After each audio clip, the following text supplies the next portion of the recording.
William, hopefully your favorite videographer from Two Hats Publishing. I welcome you to another Two Hats special of community events. Let's look in and see what's really happening.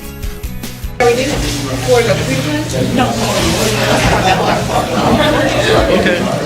Hello. Testing. 1, 2, 3, 4. If I went to school, I could count some more. Good morning, everybody. How y'all doing? Everybody doing okay? Cold enough for you out there? You know, it's so cold that we had to pry our dog off of a fire hydrant. That's how cold it is. Welcome to the Alliance Homeless Forum. My name is Ricky Red. I'm co-chair of this meeting, and we have Siobhan, who is our vice president with the Metro Dallas Homeless Alliance, and we have our where's the new lady, Natalie. And so we got some coffee and snacks over here, so help yourself for as long as it lasts. And this meeting is a meeting that hopefully we can come up with some solutions to some of the barriers of getting housed. And so that's the main thing that we want to do, is try to get people housed. And so we can address some of those barriers. This meeting is an open forum for homeless people and for the agencies that help, that provide services. And so, what's next on the list? What are we going to do next? I'll talk a little bit. Okay, Siobhan will now. I'll talk a little bit. Oh, we need to quickly go around and introduce ourselves. That's what's next. Again, my name is Siobhan Moore. I am the Vice President of Programs with Metro Dallas Homeless Alliance. And so, Angela, would you like to introduce yourself? Yes. I'm Angela. I'm with the Breakthrough. We're a medical withdrawal stabilization program in the area. We'll hear more from Angela in just a little bit, as she is our agency spotlight today. Hi, good morning. My name is Constance Willis. I am the residential coordinator at the Hillcrest House for AIDS Services in Dallas. Let's take a minute to get ourselves together. I don't think we're quite ready to start the meeting yet. So if everyone would have a seat.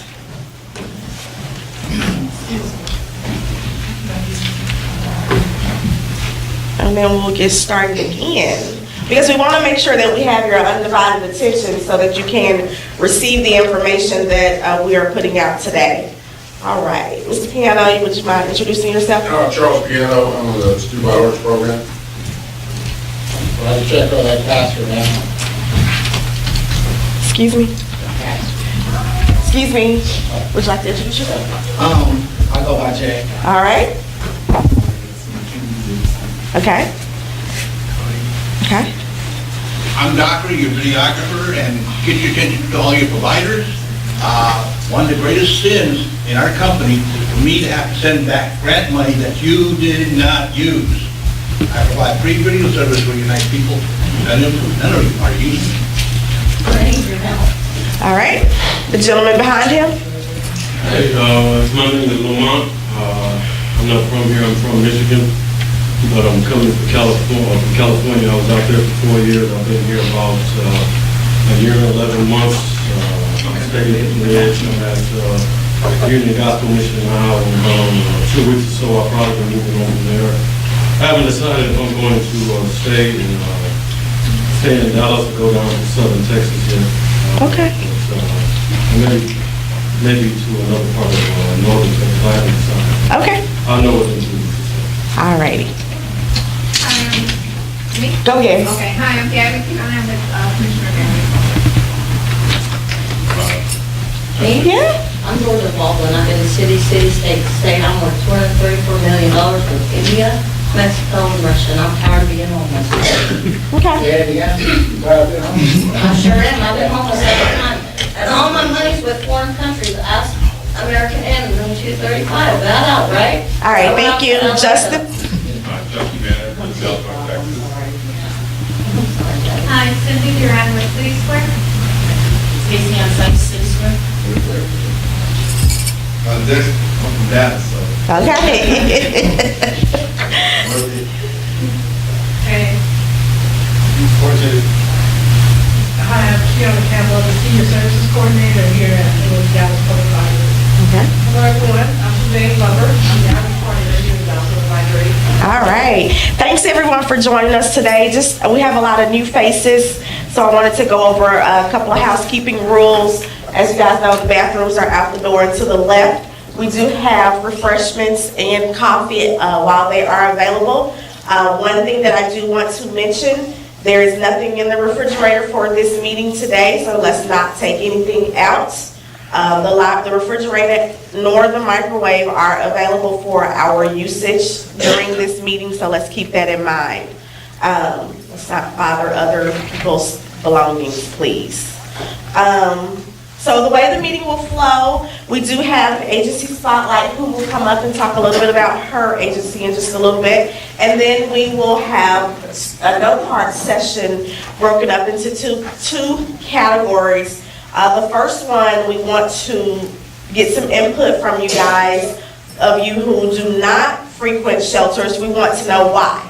So we will do a little talking about why are you not going into the shelters. That's important to us as agencies as we try to understand how to improve our emergency shelters. And then we will allow each person or whomever wants to speak 2 minutes to speak openly about any situations that you may have or any barriers that you are facing to ending homelessness. So towards the end of the meeting, you will have the opportunity to talk about your situation, and if there are any service providers in the room who can provide you with a response, that would be the appropriate time to do that. So while our speaker is here, let's make sure that we remain on topic with what the speaker is speaking about and not ask questions not pertaining to the topic.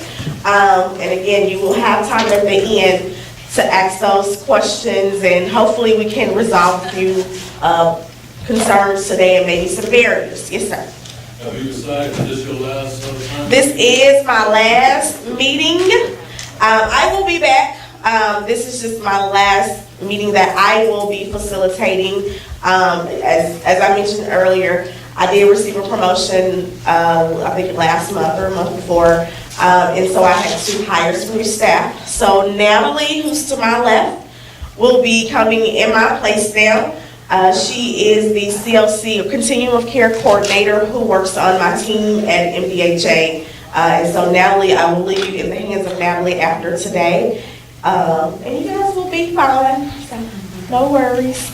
But yes, she will be facilitating the meeting starting next month, in addition to our chairs, which are Ricky and Mr. Holman in his absence.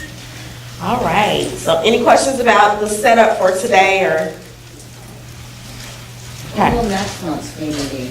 So the meetings are always the second Friday monthly. It's at the bottom of the agenda if you pick one up. And that's another thing. I'm going to pass the sign-in sheet around. If you guys will just make sure that you sign in and give us your contact information. Agendas and other information pertaining to a variety of agencies is here at the front of the room as well. But the meetings are always the second Friday monthly at 10:30 in this room. Oh, I didn't put the time on here. I need to make sure we put the time on there. But the next meeting will be Friday, March 8th, here in the 5th floor, here on the 5th floor at 10:30. Yes. Can I, clarification, are we doing, when we doing our call to you get so I can take a day off? So that's something that we can talk about. I'll go ahead and, since it's a great question. So we had entertained the idea of having these meetings at our calling quarterly so that we could reach a different demographic, because the library, Suzanne here at the library is doing such a great job of working with our homeless neighbors who are here at the library. There are some neighbors who we are missing at our calling. And so we had talked about taking this meeting on the road and having it at our calling on a quarterly basis.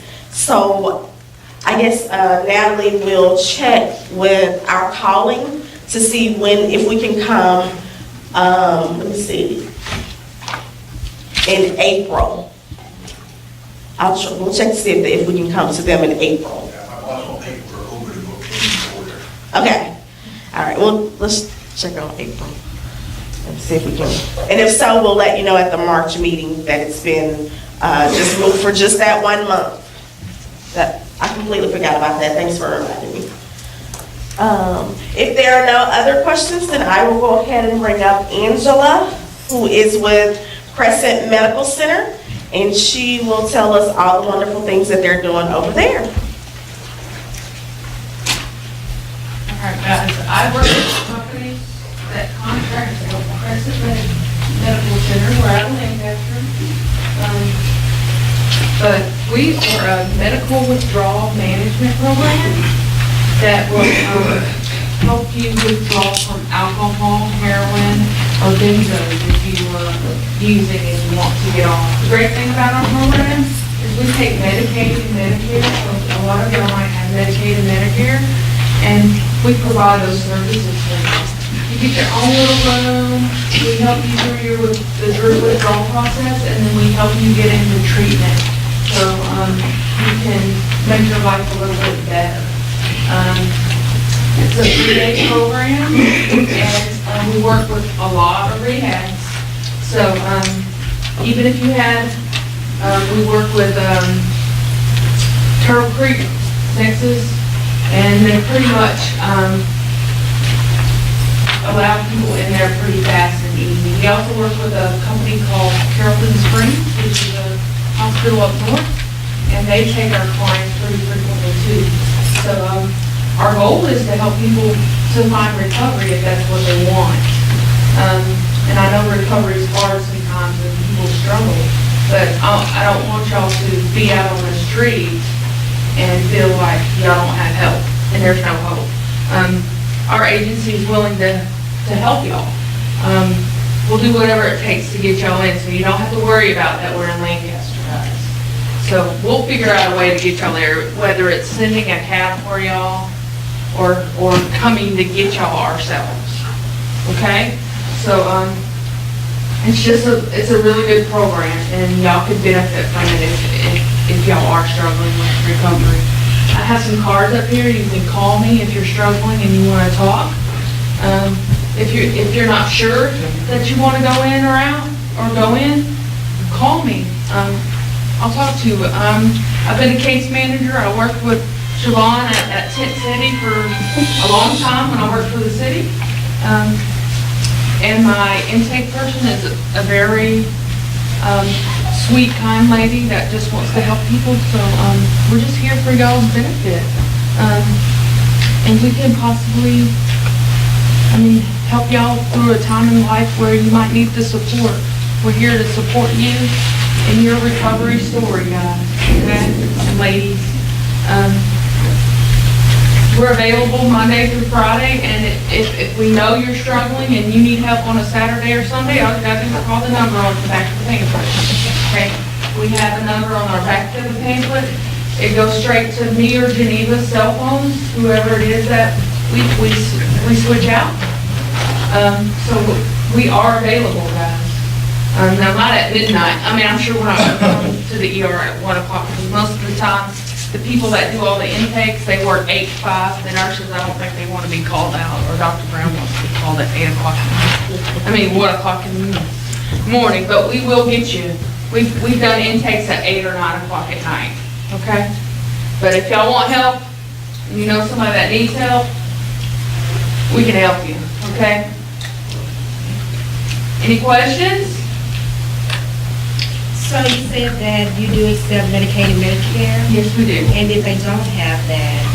Right now, we are working with NIPA to see if NIPA, but that takes a while. So eventually, we will hopefully take NIPA, but it is not right now. What is NIPA? North Texas, it's North Texas Behavioral Health.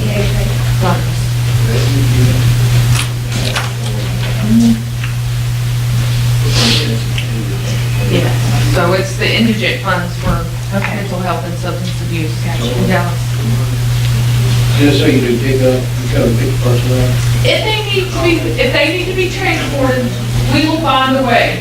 And they will, we may send a cab for them, and that's not on them. We don't know that. It's depending. Sometimes we pick them up, sometimes we send them a cab. It's depending. If we're in the middle of an intake with someone else, we'll send a cab. So it's depending, we just picked somebody up from South Dallas yesterday. We took somebody to a boarding home the other day. So, I mean, we work pretty well with boarding homes in the areas. I have good connections. I kind of pull my connections sometimes. You're in good hands. I can get y'all, I mean, I got somebody, long-term recovery, that didn't think it was possible the other day. So, it's possible, okay? The boarding homes, can you give me a list? I'm working with. I'm working on that. She's asked me for that.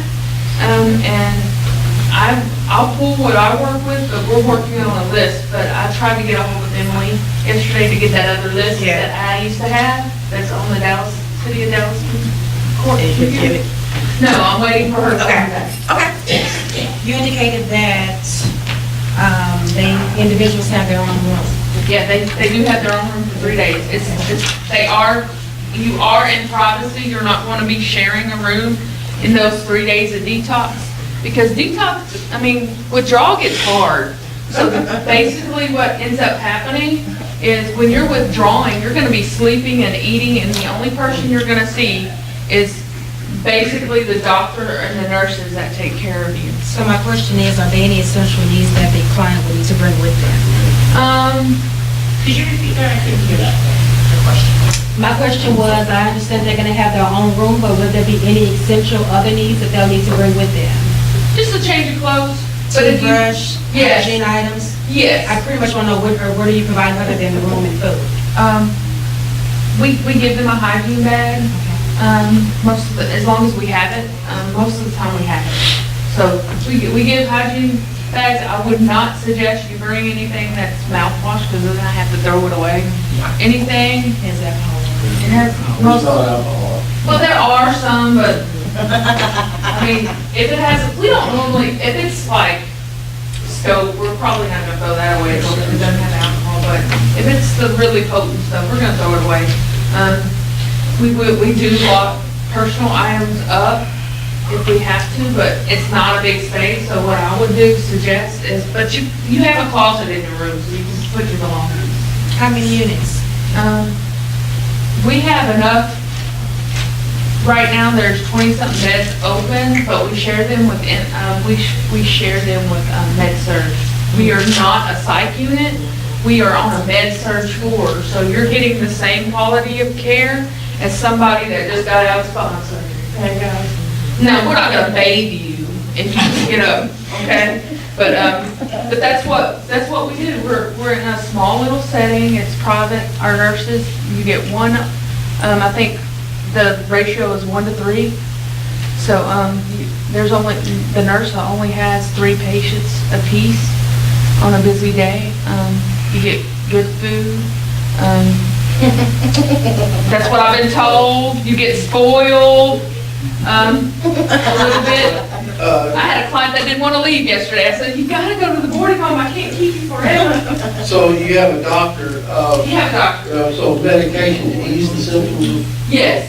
withdrawal? Yes, we do medical withdrawal stabilization, so it is medicated assistance, guys.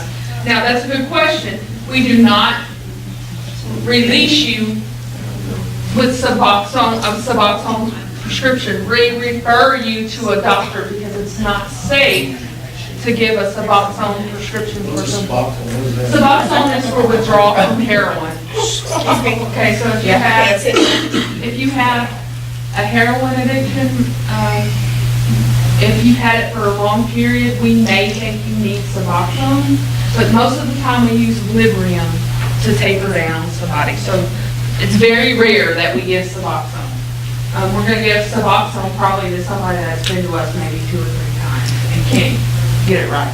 And then what we end up doing is referring them out to a therapy process. So most people that get Suboxone end up going to a provider that has therapy and long-term treatment because they need that, because Suboxone is only temporary. It's supposed to get you through while you're dealing with your trauma or whatever is going on with you. So that's what Suboxone is. But yeah, we give medication out. We don't give pain medication out. We are trying to get people off of pain medicines. So if somebody comes to us and they want us to give them pain medicine, our doctor will not. That's not the goal. The goal is to stabilize somebody. If you have diabetes, if you're struggling, and you're struggling with addiction and you're not taking care of your health, we will stabilize you there too. So if you're not taking your diabetes medicine, we will make sure that you get on top of that and get you your prescriptions too. Maximum of how many clients or neighbors you can. Well, we have plenty of beds. What's going on is late. Huh? Huh? How many beds? Okay, so what's happened is we at least have 20 available. We have 20 spots throughout the month, but we have plenty of beds. What happens is the med surg floor is pretty big, but what's happened is Lancaster Crescent is a newer, it's an older hospital, but it's only been around with Crescent's name for a while. So the med surg floor isn't fully open yet. Not all the parts of it is. So there's probably, if I was to count all the beds in med surg, there's probably 55 beds. And probably on a busy day, we fill 25 of them because of surgery or our program. So we keep it pretty busy. Normally there's like at least, it's very quiet. You're gonna get a quiet area. We are a non-smoking facility, but we do give you patches. The nurses there are great. They're gonna help you, and we do have providers that will help you too. And in some cases, I've been very lucky lately. I know some providers that give scholarships out too. So if you're really wanting treatment, I can get you help. It's if you want to do it or not. Can you go more into detail about the scholarships? No, because it's not they do it for us. The providers do it for me. Can you give an example of some of the providers? I can't. Because they're our resource people, so what happens is, as we refer out, they give us slots in their scholarship stuff. But I will ask them and I'll call you, but I can't. I call them as a provider, because I can't really tell. Yeah, I'll call you and talk to you about it. Okay. All right, any other questions? Yes, sir. Can we speak at the museum? What's that? You should, Sure, give them my card. you should do the bridge and our calling and. Yeah, I'm getting to that. I'm slowly doing that. And I got on to the speaking of this fast with MDHA because I know Siobhan. Yeah, I got sober on my own, because Lubbock wouldn't help me with anybody. Yes. So any other questions? All right. Everybody got a flyer? Okay, let's get you a flyer and some cards. Is there a question? Okay, yeah. Does it say on your card it takes Medicaid though? It does on the flyer. Yeah, it takes Medicaid, Medicare. We had United Medicare, and we're working on our contract. I don't need one, but yeah. It's not going for your, if you know anybody. Yeah. But that is a good thing, ma'am. We're ready for you to call us back.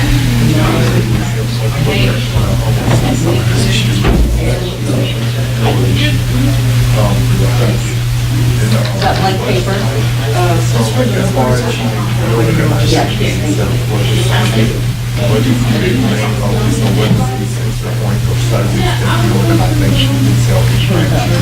Literally. So I did it on my own, but it's supposed to take medication.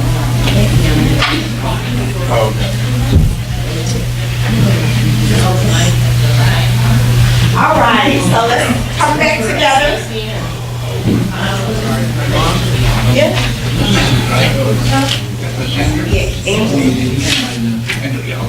Okay, let's come on back together. It's 11 o'clock, and so I wanted to jump off into another section that I had mentioned earlier with the no card section. Our other speaker from community courts did not make it today, So I'll check to see if that person can come another time, or if another person from community courts can come. But two things that I kind of wanted to, well, one thing that I definitely wanted to touch on today. Oh, I'm sorry, I didn't pass anything down. Okay.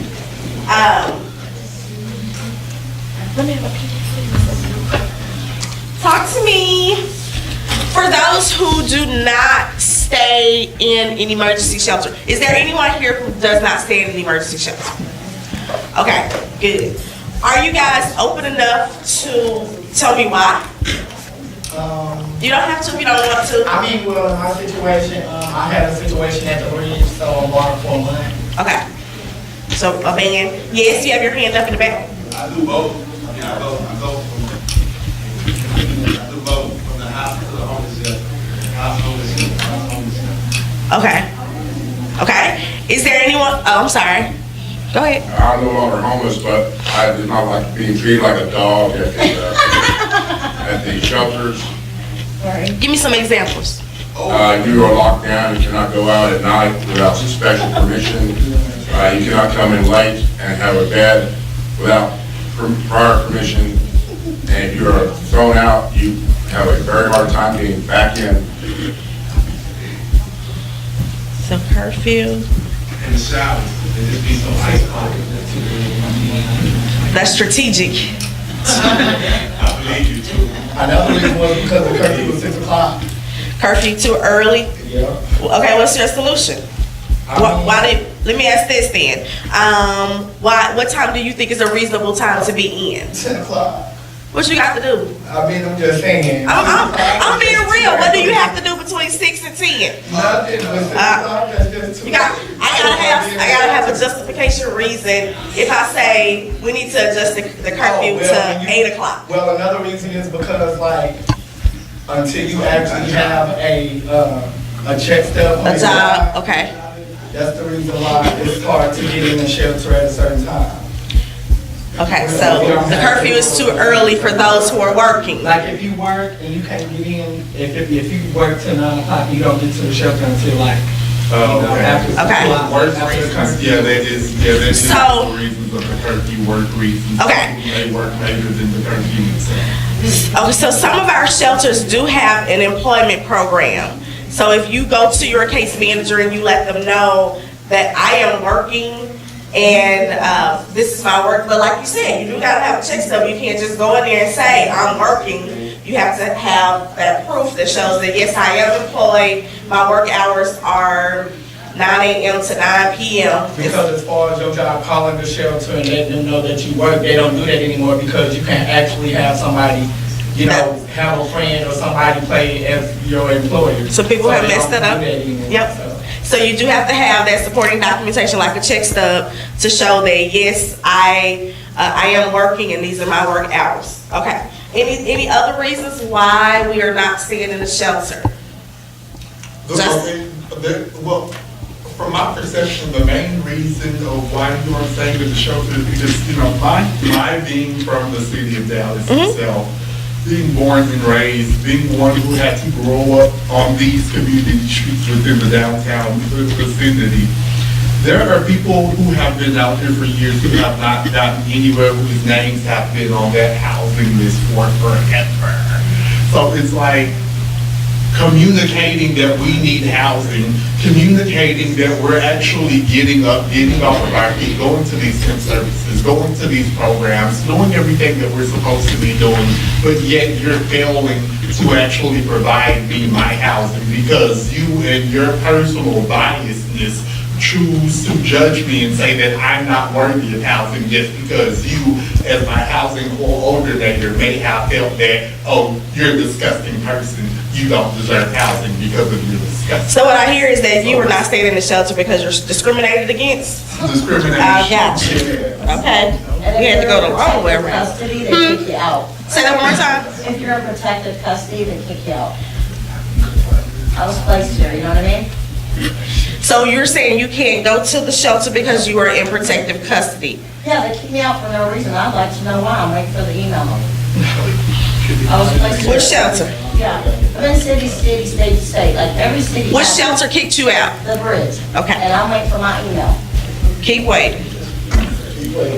That's fine with me.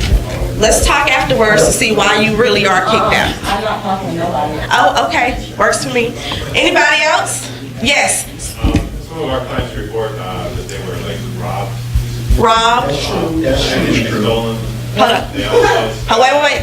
I can barely hear, I'm sorry. they said sometimes they receive threats, especially if they're gender non-conforming. Amen. And some of our clients, because of their health condition, there's a lot of stigma for their health. Wait a minute, wait. Hold on a second.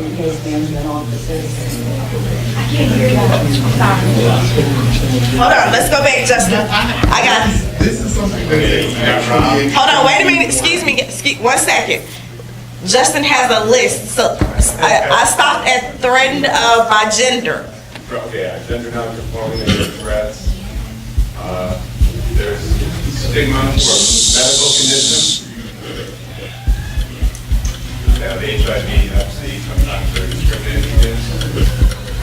Some of them won't go in because they have. Hey, I'm gonna have to ask y'all to leave if you can't be quiet. Thank you. If they have pets, sometimes they're not willing to part with their pets. Okay. And I also want a lady, her husband, got a restraining order against him, and they didn't want to deal with that. So I know we've done it. It's not just struggling with it, but Were they both homeless? not the husband, she was. Okay. Restraining order. Okay, now you had a comment. Another major reason is in some of these shelters, and a lot of these shelters out here, there are people who are actually majorly like disabled, mentally disabled, to the point where their mental capacity is caving in on themselves. And the people that are in the shelters like this really don't get services because their mental capacity is childlike. They don't have the adult way of thinking of making sure that I have appointments to go to make sure I have housing. No one is actually in these shelters guiding these people that actually work or licensed to do these things in these shelters. You're right about this. And with some help. I mean, I've had people just be sitting up in there and dudes just have a stroke and we don't know what to do. That's not funny. Just have a stroke in the middle of nowhere and sitting right in front of us, we don't know what to do. Now, see, look, my last night, I'm just saying. Okay. I got a question. Okay. And also another part about being at the bridge is they're limited down to only being able to have one bag and it gotta be under 20 pounds or you can't come in with it. Now, I don't understand that because you gotta be able to change your clothes and all that. I thought it was 2 bags. And there's only one It's bag. 1 bag. You can only have one bag. I mean, the reason thereof is because they don't have the right to tell you to get rid of your things. But like, it's a shared space, so like, I mean, They don't have storage. I mean, the records that they have, some of the doors are broken up, but people can actually just go in and just get home. This is why we have to use my thing or also. All right, Robert. I got a question for you. About the bridge and the welcome building. Wait, hold on, wait, because I can only hear one person at a time. There's new mats at the welcome building now? 50 mats? Yes, the pay to stay beds. Yeah. Those are just mats. Why, here's my question. Why is the city paying for mats for the bridge? I don't understand. It's a mat. Why are you paying anything for it? Why didn't you ask Monica when she was here last month? I just found out about it, and I just find out that's a waste of money. So let me explain the pay to stay program as best as I know how. I don't work for the city, so I can't speak on behalf of the city. The pay to stay program is an expansion of 50 mats, if that's what you want to call them, because they're all mats. That's what they have in the pavilion as well. So 50 mat, an addition of 50 mats. I was trying to thought. Provided that the city is paying the bridge to have people housed there, to house an additional 50 people. So the bridge was capped at a certain number of mats that could sleep comfortably in the pavilion. They went in, I think they're putting them in the welcome building. And so now they have an additional 50 that are going into the welcome building that the city is paying for. Maybe I could have a little explanation to add to yours. The new Office of Homeless Solutions wanted to increase the shelter capacity because there's not been any new shelters or anything here in Dallas in a long time. The 4 main shelters are still the 4 that's been here for a long time. So they wanted to increase it. However, because of zoning laws and those kind of things, it was extremely difficult to do that. So they decided to first of all target the shelters that were already here, that they could increase their capacity. And so they targeted the bridge in Dallas Life, and they was able to work a deal with the bridge for the 50 mats to increase, not much, but at least it is 50. Right.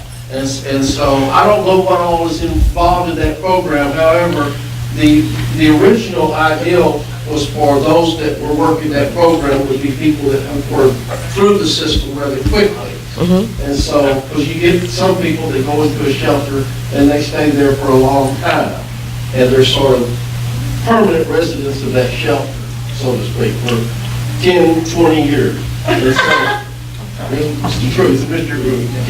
Kimball at UNGM was there for like 25 years. So, but this program was the Office of Homeless Solutions, was be people go in and address their barriers, and then they could move quickly into housing. Whether that's actually happened or not, I don't know. But that was the original ideal with the 50 mats at the bridge, was to increase shelter capacity. That just blows me away, you're paying money for a mat. That really blows me away. Well, you gotta look at what all is encompassed when you say you're paying for the mat. You're paying for that body to stay there. The case management services, the 3 meals a day, you're paying for everything that comes along with a person staying at that facility. And so you have to have those things available. The truth is that $12 per night, it actually costs the bridge a lot more than $12 per person per night. Okay, I don't know exactly what the cost is per person now, but I know that the Salvation Army, many, many years ago, it was almost $25 per person per night. Okay, and so so it's much more. So the city of Dallas is just partially supplementing the cost of the bridge for what their cost of it is. That comes with, you got the facilities there, the meals, the security, all the case management, all the clinic, all the different things that are there is included in that $12. And so that somewhat explains what the cost of it is. One more thing, Salvation Army, they don't accept retreads. What? Retread. People that have been there before. You do. You have to stay out a certain amount of time before you can come back. Okay, so don't say they don't accept them at all. There's just a time limit on how long you have to be gone before they will allow you to come back. Also, unless the weather situation, regardless if you've been there, they will still let you stay too with the weather. So speaking of the weather, I'll come back to that because you had your hand up. Go ahead. When they have like financial classes, like they teach you how to do credit or ways to bank, I think that'll be helpful for us so we can be more educated about finance. Suzanne, you offer that here? No, we don't, but we can get that for you. Oh, please. The Salvation Army has financial literacy on life skills, and they used to have a banker come in a couple times a month who would answer questions on how to work on your credit report and those kind of things. So different agencies have financial literacy. It just depends upon the agency with which you're partnering with. But I think it'd be a good idea for Suzanne, for y'all to offer it here. It's very much possible. Okay. All right. The gentleman in the blue, way at the back, yes. Okay, now, when you get to the bridge, they orientate you, right? Okay. About mental status, mental health, when they give you shelter, is the shelter for which that they orientate you on, or just because you're homeless? Because sometimes if you get I think I understand your question. When you go to any of the emergency shelters, they do have an orientation phase that they take you through to, for lack of a better words, introduce you to homelessness, to talk to you about how to end your homelessness. And so during that orientation, it's just homelessness information with information on service providers, resource, and referrals. Once you sit down with your case manager or a case manager, that case manager can better identify what type of the appropriate housing for you. Emergency shelter is just that, emergency shelter. You have to attach it to case management if you want to move on from homelessness. Otherwise, you are just going to the shelter to receive your the meal service and then also shelter overnight. So if you are homeless, you want to make sure that you also have a case manager so that you're receiving multiple services. Yes. You brought up something, I wanted to say one thing, but you brought up something that I wanted to speak about. Once again, the same issue with, case managers being, or case management being biased and judgmental to the own people that they're giving services to. And another reason that's kind of hard for people to go into the shelter is because some of these shelters, we're required to have shelter IDs. And because identifying ourselves is so important, but they make it hard for us to get those, they themselves make it hard for us to get those IDs so we can get services. Okay. One. And two, what you had just brought up, the case management. Some of those case managers that are at the bridge itself don't even really like doing their own job. So we'll set up an appointment, that person be there and the case manager don't. So that's what I'm saying. A lot of the people that actually work there right now needs to get fired. All right. So yes, you had a question in the back or a statement? I'm a homeless vet. Okay. Plus I get an income, but I'm still homeless. Okay. So how is it any way that homeless vets can find somewhere to stay and have income? Do you have a answer to his question? Is that why you raised your hand? Yes, I have. Yes, I have. And me and the lady are getting along very well. But Undash is a great tool, because I'm a veteran myself, and it's a great tool to build our core veterans. They have apartments for veterans that have to have to go to the case manager. So basically what I'm saying is that not just vets, it's just people with income, period, that have income, but they still homeless. Which to me, you know what I'm trying to say is that we got people out here on the street that have income coming in, but they still homeless. So I'm hearing a couple of things. Okay, so one thing I do want to bring up about is people with income. So a lot of our homeless clients, you guys do have income, and it may or may not be enough income to afford an apartment, which is another reason why you want to link up with case management, because if your income is not enough, you will need probably a housing subsidy in order to afford an apartment in today's market.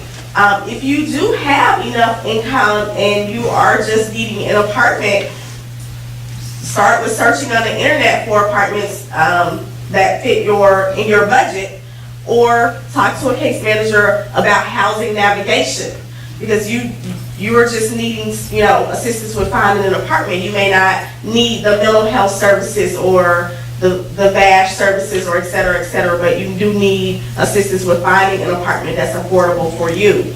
Are you receiving case management? For me? Yes. No, I don't deal with other people on there. Okay. I don't deal with them. Okay. Okay. In the back right here, you have a question? Go ahead. I want to say that the bridge is full of shit. That is not appropriate right now. So you can either excuse yourself or we do not do that here. Okay, they full of crap, okay?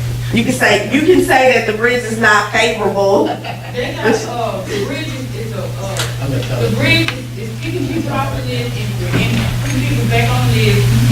And it's the same more people that still end up. I didn't even ask you. Wait, I'm sorry, I can't hear. Kicking people off the list. They put people off the list and they put the same people back on the list. They come and they clown, they trash the place, and they still sitting up in there. And the people that's in her, not even going to look for work, they just sitting around her all Amen. eating. Thank you. That's all I they want eat, Masky talk all Whitaker day. to take over the bridge. Yes, I do. And then when you go to the Yes, I am. store. Wait, I'm trying to hear her. And then when you go to the store, they ask you, you have a mat here. Okay, talk to me afterwards, because I'm concerned about your comment about people going on and off the list. Yeah, they are doing, they put the same people, the ones that got put out, they put the same ones back on there. They're not even. What list are you referring to? It's a list that go by when you go by the bridge, they said they're gonna ask if your name on the list to be on for MAC. Okay. And then you got all the people sleeping outside, and then when it's raining, Oh. that's all of them sitting out there in the rain. Okay, I got you. I know where you're going. I got you. Okay, That's all I got to say. thank you. Also, in my situation, even though even when I was embarked on the bridge, I was getting case management, but my caseworker also told me that if you have evictions or a felony, it will be hard to place you anywhere, even with housing. That's true. So, right now, Dallas's housing market is 98% full. And what that means that us as apartment searchers, apartment seekers, it is more challenging to find an apartment in the city of Dallas or in Dallas County. With that being said, they are, at this point, property owners are charging astronomical amounts for rents because they can, because there is a population of people who's willing to pay that rent. So that leaves out affordable housing. That leaves out those of us who have bad circumstances, received an eviction, maybe a felony, maybe a sex offender, criminal background. That leaves all of those individuals out, all of those families out, and so that makes it more challenging.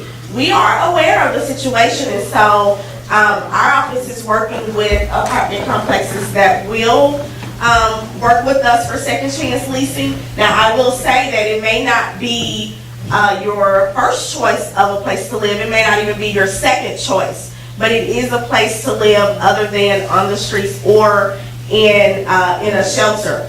We do work to make sure that the properties are as safe as possible. Some of y'all backgrounds it's challenging. It's hard out here. I mean, y'all got to, come on, give me something. Let me get this. How is it? You know, most people ain't never done crimes in their life. Great. How are they homeless with the sex offenders? Thank you. These some must sit up. That don't make sense. Sex offenders are not the only people who are homeless. Sex offenders to live with you, but you come live with them. They're not the only people who are homeless. Homelessness has no name, date of birth, just like that. Why punish one with the other at the same time? What do you mean? The punishment is on the food. Sex offenders can't live in regular, That's everybody true. know this. That's true. But the punishment also is that regular people come live with them. If I'm a sex offender, I can't get a regular job, but a regular person can come live with me. Can't you get a regular job as a sex offender? Nah, But you I'm just have to saying, apply. they You just have to be knock registered, that. right? It depends on the employer and what you're gonna be doing. A GED job get knocked down. He ain't did no crime. He just can't have no crime. But Excuse me, another job he has the knocked floor. down, too. You see, it's like a conundrum, you know? Okay. All right, did you have a comment in front of, right here with the hood on? I had a question, and I think I had a suggestion. Okay. My question is about the housing thing.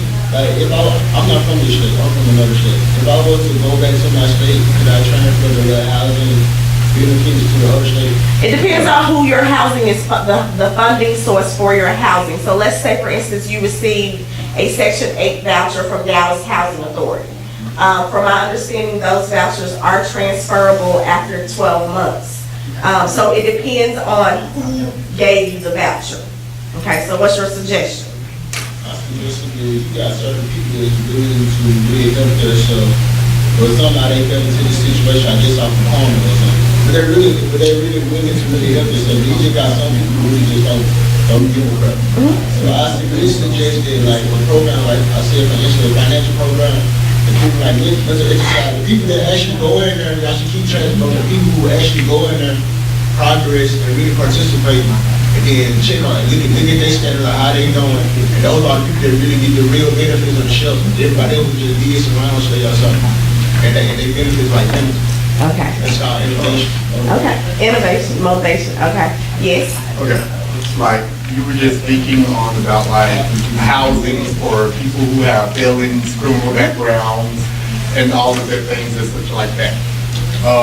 Well, right now, because I've been in Austin, I went to Austin to go to college, and I've been attending council meetings there. And the major topic that they're actually speaking about right now are fundings for the housings throughout the Texas regions. The bridge was also a topic of which they were speaking about as well in Austin, Capitol Council meetings. And what my thing is, what I want to understand is, the Capitol right now was talking about funding programs for housings, but yet City Hall had to pay, how much did they have to pay, $50,000, $500,000 back for their own mishap on overcharging money on housings and then not even returning it still? Or did they return that money, but then yet there's 2,300 properties that City Hall or that the City of Dallas owns that they're renovating for housing? How much is that housing actually going to be given to the homeless? I don't work for City of Dallas, I work for Metro Dallas Homeless Alliance. That's a difficult. So that's a question that you would have to take across the street.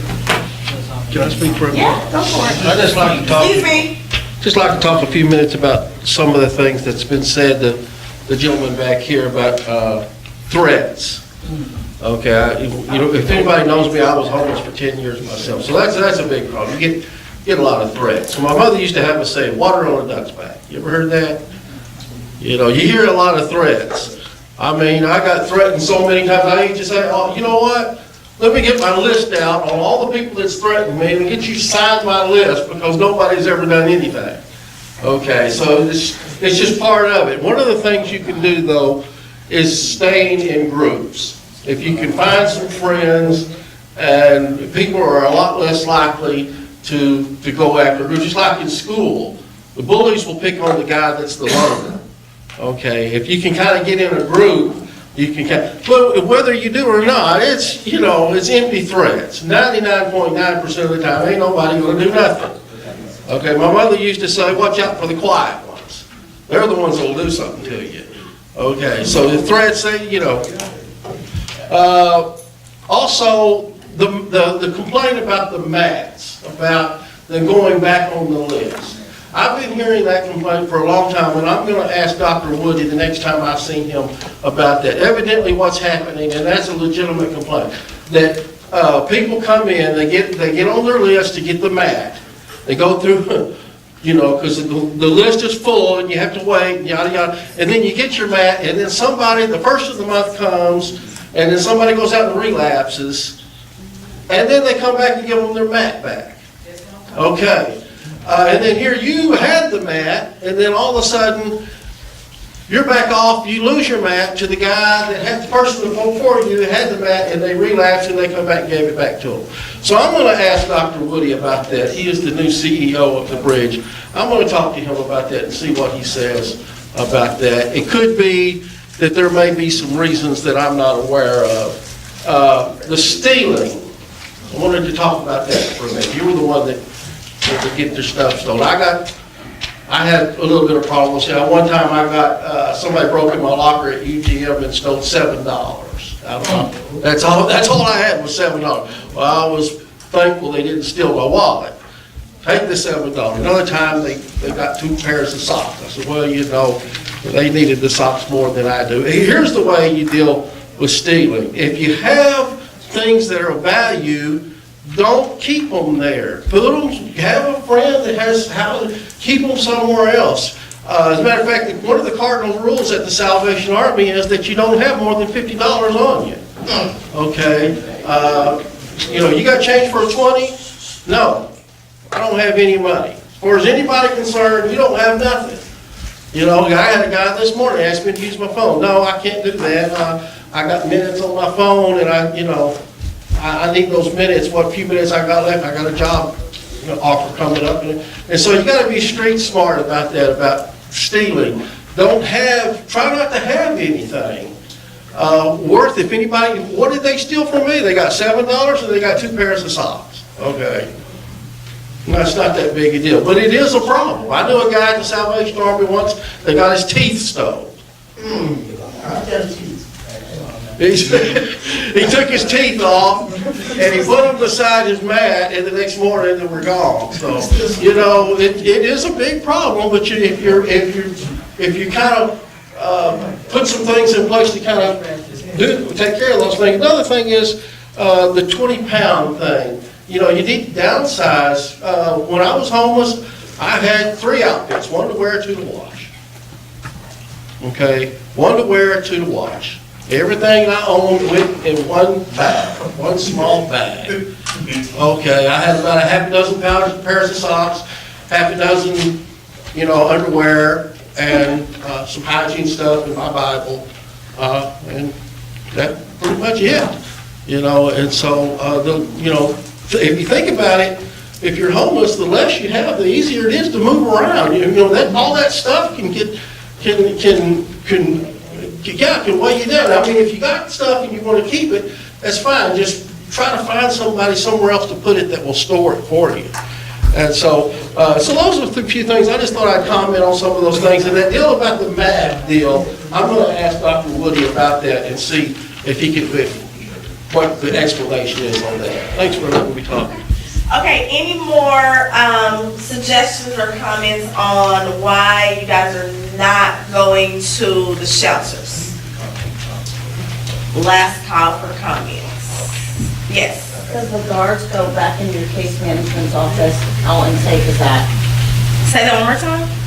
I'm not repeating myself. Okay. Any other comments or questions or suggestions or thoughts? Okay. One question, what are you going to do with this information? How is it going to be conveyed, or how is it going to be spread? Or what are you going to do? You know me, I say go in front of city council. I'm not going in front of city council, however. So I'm going to be honest with you guys. I can address a couple of these that were mentioned today because these are just our typical concerns. Thank you. Someone said the showers were too cold. Again, that's strategic so that you are in and out. If we turn it up, you're going to be in there longer than necessary. But I will pass that on and make a suggestion that they at least put it on warm in the wintertime. Come on, you're killing me. The curfew is too early. We talked about that a little bit as far as employment goes. If you are employed, just make sure that you have that documentation to turn into a case manager so that you can hopefully be enrolled in some type of workers program or given permission to come in a little later if that's what your employment. Now, discrimination, I heard there were several different examples of discrimination. One was because of disability and health reasons. As the gentleman in the back said, the shelters are not equipped with any type of medical professionals to deal with a lot of disabilities, physical disabilities that some people may have. So there aren't any nurses on staff, there aren't any CNAs on staff. The bridge does have paramedics. There aren't any psychologists on staff. Yeah. But they have, depending on where you go, because MetroCare is at the bridge. Yeah, but you're talking to a computer. It's 24/7, 365. You're talking to a person. So you're telling me that there's not a doctor at the bridge in MetroCare? Not 24/7. Of course not, because who works 24/7, 365? But So there are normal office hours in which they operate within. MHMR census. If MHMR is a major service, there should be a 24/7 psychologist there. Okay.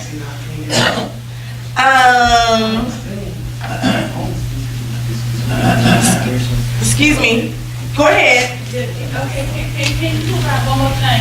Okay, what about soap and deodorant and shampoo and dish, wash your hair?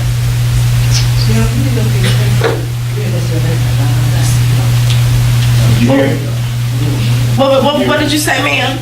Shampoo and dish, wash. No, what did she say right here in the pink shirt? From City Square. Did she say something? I'm sorry. Oh, that was Suzanne, I'm sorry. Let her know if she needs those things, get her in the library. Okay. All right. Okay, so back. City Square doesn't have a food pantry, and you go over there. Yes, they do, I signed And they have up all kinds of, Excuse me, I need one person at a time talking, I can barely hear. they have shampoo, they have wash, they have all that. And we are here, no, we do not have food. Okay. So, again, most of our shelters are not equipped to handle medical needs. So if your medical needs extend past, basic care, then you may not be able to stay in that shelter, and that's just for shelter liability. The street pod has hygiene items available every day. Yes. And doctors. At 9 o'clock. And doctors. Shampoos, deodorants, all the above. And clothes. Dressers, and clothes. Okay. Street pod in Dallas. I will talk to them about safety. We are having a hard time staying on track today. We are having a hard time staying on track today. So I will talk about safety because no one wants to go to a place where they do not feel safe. And so we need to make sure that we are doing a better job of being safe. Barriers to obtaining ID. So that has come up several times before as well with, we call it having a low barrier and a high barrier shelter. Excuse me, y'all gotta go. I'm sorry. This has been an hour and 5 minutes that I have let you interrupt the meeting.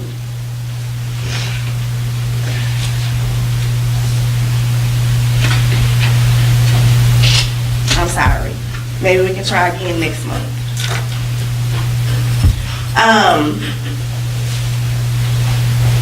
Barriers to obtaining ID. So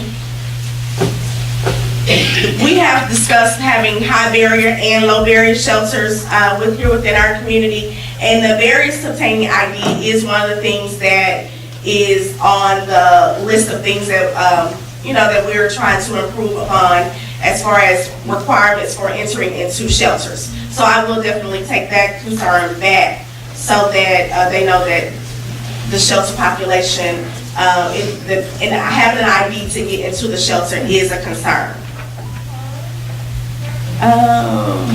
Okay. I think I wrote something down the back. Okay.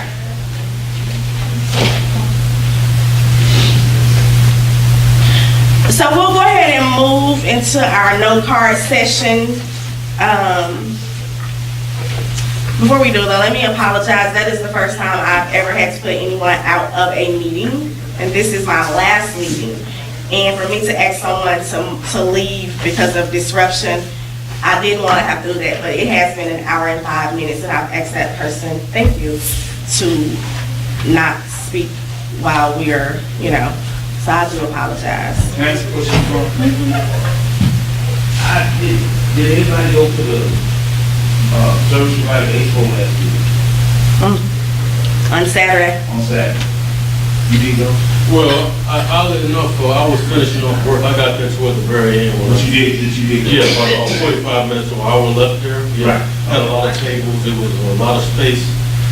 I was still able to give me a little bit of food, some things to snack on, some hygiene stuff. Okay, that was the inaugural edition, so I'm just trying to find out if anybody was aware.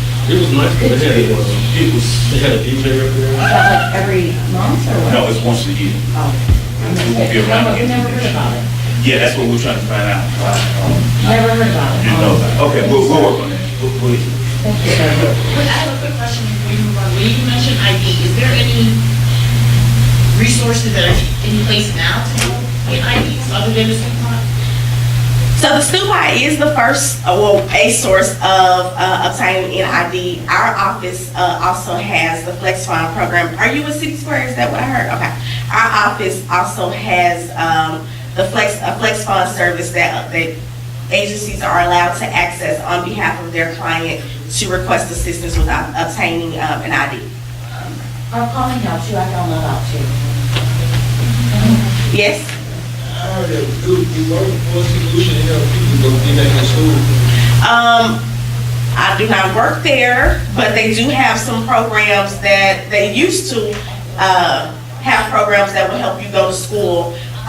They have what's called the WIA program, and as funding is available, that program will help you go to school. As funding but it's based upon what types of trainings are popular in the community at that time. Yes. Workforce investment. Yep. Are you trying to do college or are you trying to do something more vocational? Some pertains to art, but any trade is good. Can I talk with you after the meeting, Airport? And then I went to, I got my associates in El Centro, right? Okay, well, you have, how long you been here? Okay, yeah, they have at least they did then, but you might want to go check. El Centro is right across from West Transfers, the main bus. Go over there, big white building across the street, and ask them, if they have to go to admission. And they have to mark it. All right, thank you. We're in a no-part session. Any other topics or anything that you guys want to discuss? You do have 2 minutes to openly speak. I think we've kind of already been doing that, but if you guys have any other things that you want to speak about for 2 minutes. Yes, I see a hand. About the holiday trash and stuff that we doing in the street, like pollution thing. You hear the one that do community service and the people who actually clean up after everybody else, like get jobs. Get all the first benefits of the jobs and houses. Okay. We do be trashing up the place. Oh, why do you do that? It's kind of like the heat. They don't really go to the heat. I will tell y'all this. Okay. If you reside at the bridge, you can do your GTB hours outside and clean up outside. Yes, you can. Let me look at my notes for a second, because when Monica was here in December, Monica from the Office of Homeless Solutions, she talked about some programs that were going to be coming online through the city of Dallas that is exactly what you're talking about. So give me a little bit to go back through all the pages of my notes to see. While I do that, does anybody else have a comment or 2 minutes?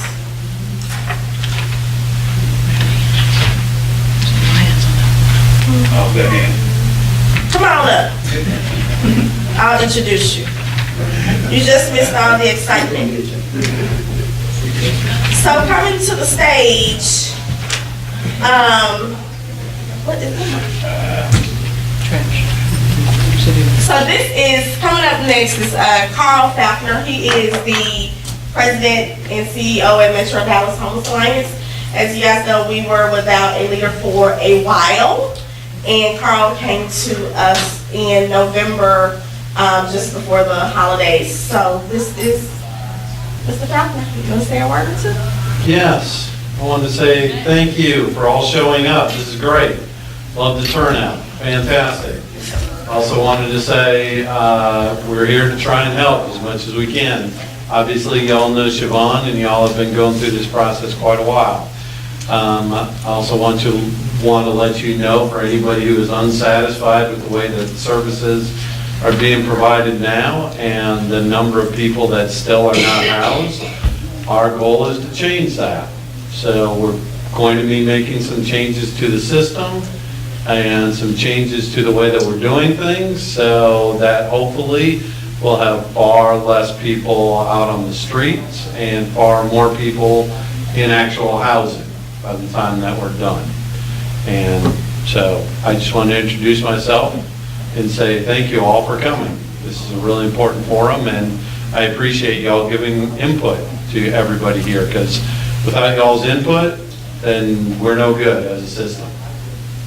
Can I ask you one Yes. question, sir? Yeah. There were a lot of complaints before you got here. Okay. You want to change? Sir, go in front of city council about the complaints I heard, and you'll see change, okay? You'll see change immediately, okay? So here's the thing is, people go backdoor and talk one-on-one with people, nothing's going to happen. You go in front of city council Wednesday or homeless needs, and hear it, and tell real what the complaints are. Cindy Crane wrote it in the newspaper. That's all right, but Dr. Woody writes, but there's no one except me, I'm serious, except me, who makes complaints in front of city council. I need help. I need help, sir. And that's the only way you're going to get change immediately.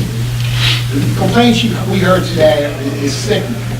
About the bridge and shelters, they're getting a free pass, big time, especially the bridge. And they need to be put on notice. And I believe you can do it in front of everybody. TV, radio, city council, it will immediately work. But nobody wants to do it. Nobody at all. At the city, county, nobody. Okay. I hope you can do that immediately, especially the article I gave you. And please, do it immediately. This is a crisis. Right. But sir, you say right, but you're gonna have to do it. You don't work with the city. You don't work for the city. So you shouldn't be worried about it. Correct. So, but you gotta do it, sir. I mean, there is no other way of doing this. No other, there is a bunch of nothing. All right. Well, thank you for the input. Thank you, Robert. Can you take Rebecca with you too, because I asked to meet with her at the bridge and never got a chance to. Okay, Rebecca. Yes, sir, because she listens to people. I would agree with that. Thank you. All right. Thanks, Carl. Thank you. Going back to I said I need to look through my notes. I found it. It's called the Homeless Workforce Sustainability Program.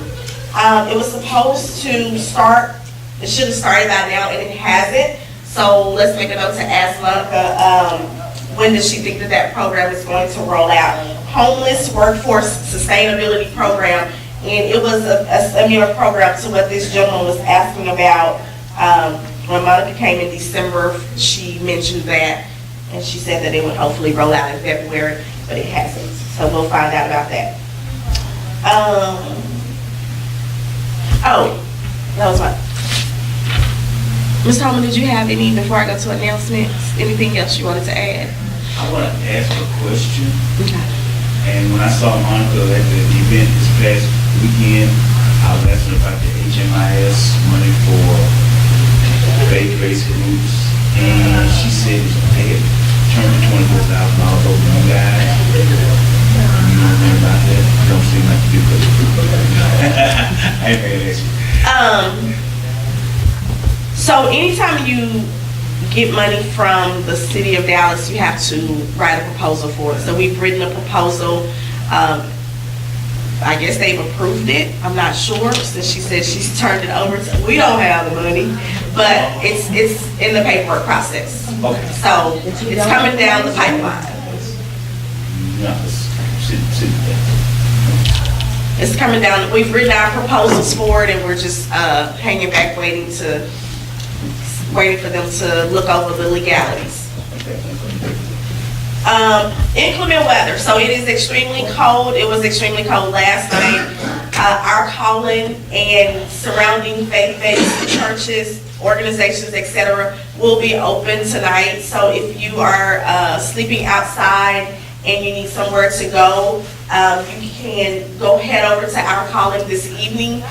They normally start to send people to bus people to various places around 5 o'clock in the evening. So just get to our calling before 5 if you would like to have a warm place to stay tonight. Our calling, Union Gospel Mission, Salvation Army, The Bridge, Dallas Life, and Austin Street, and several churches are partnering together to make sure that anyone who wants a warm bed on a cold night receives one. And so the meetup location is our calling. All of those places that I just named lets our calling know of their capacity, so how many people can you take? And then from there, you were bused to the various sites. So let's say, for instance, you went to our calling because you wanted to have somewhere to stay tonight because it's cold.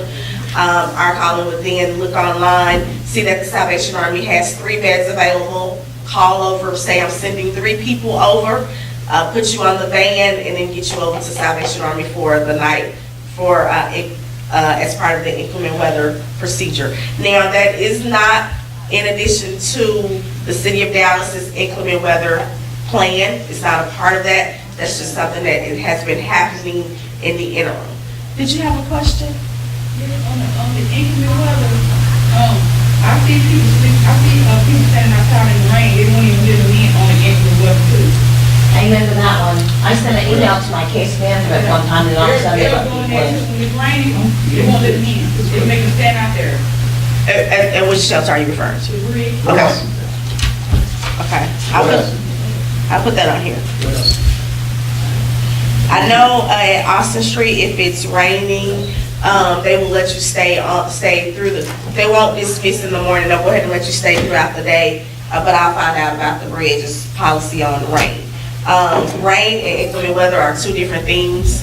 So inclement weather is if it's too hot or too cold. So let's make sure we keep that straight in our minds. Now, if it's raining, I'll see what their policy is regarding rain. What else? Yes. Is there any day centers here? Day resource centers. So the library certainly receives homeless people here during the daytime, and Suzanne has a robust schedule of activities that the clients do. I think last week they was watching Color Purple. I was here for something. I was like, I want to go. But they have activities going on throughout the day here at the library to embrace the homeless. Our calling provides day resource services. The Stew Pot has day resource services. And then the bridge is open during the daytime. The pavilion area is to get out of the elements and, of course, hopefully see your case manager. I think that's it in the immediate downtown area. One other thing that I wanted to mention to anyone who sleeps unsheltered, starting next week, I think on Monday, DDI, which is Downtown Dallas Inc., their street outreach teams will be coming out between like 6 a.m. and 8 a.m. to wake you up and tell you to, move along, find somewhere, provide you with some resource and referral information. I know that during those hours, the Stew Pot is going to be open, and they will be providing pastries and water and coffee. I don't know about coffee, let me back up. Pastries and water at least in the morning between 6 and 8 to encourage individuals to go to the Stew Pot and utilize those day resource services that are there. That's all week? I'm not sure. I know it's supposed to start Monday, but I don't know what the schedule is following that. So definitely on Monday, you will see if you sleep downtown unsheltered, you will probably experience a street outreach team approaching you and offering you resource and referral information and encouraging you to go to the Stew Pot. Okay. Any other announcements or anything? Yes. I got one more suggestion. Okay. This is about the health thing. There's a lot of people that got TV. I heard someone that had the flu. I ain't gonna point no elbow. But when it's time to go to sleep, can you please suggest they leave the fan on? It's funny how people in Colorado and New York don't catch a cold, but people down here say, oh, this is the reason why I got sick. But this is not the reason for when air circulating, it kills the bacteria in the air. That's why people are not getting catch cold. We try to tell you the reason why you get sick because they get doing all this drinking and all these drugs and bad diet and their immune system messed up. And I'm not trying to get y'all from cold, but I had one cold at first. I'm like, but I need to keep the fan circulating. Okay. We like really close to each other, like slaves should quit. They close to each other. Oh, you at the bridge? Yes, ma'am. Okay. And all that coffee and weed, I don't like it. That's why I had the mask on. Okay.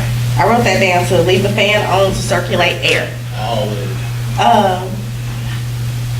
Our shelters do require TB testing. If you go there and they don't TB test you that day, they give you a certain amount of days to get TB tested before you can come back. So that is definitely a requirement of all of the shelters, TB testing. So we should be safe from that, hopefully. Any other questions or comments? Before we dismiss, again, I apologize that I had to ask 2 people to leave today. This is how our meetings normally run with, not as many distractions. And so we want to keep that moving forward. I won't be here as often, but I do ask that you guys give Natalie the same respect that you gave me. And like I always say before we go in front of somebody, do not embarrass me. All right? All right, so we're dismissed. I'm sorry, yes? I'm sure, just a quick question on the reduced bus. Yes. Is that on hold right now? It is not. I have not responded because I have not had time. I am doing a couple of people's jobs right now, but as soon as I can sit down for more than 5 minutes, I will get back with you. Awesome, thank you. All right, yes. Talking about the reduced. You need somebody for one of those jobs. I have a person starting. I have a person starting on Monday. I have a person starting on Monday, and then there is a job posting on our MDHA website. If someone here is seeking employment, you can go out there and see if you qualify for that job. Yes.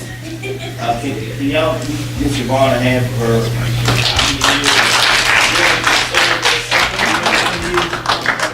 I think it's been I'm going into my 7th year. This is the 7th year. So we wish her luck and moving on up to the east side. Go get a deal.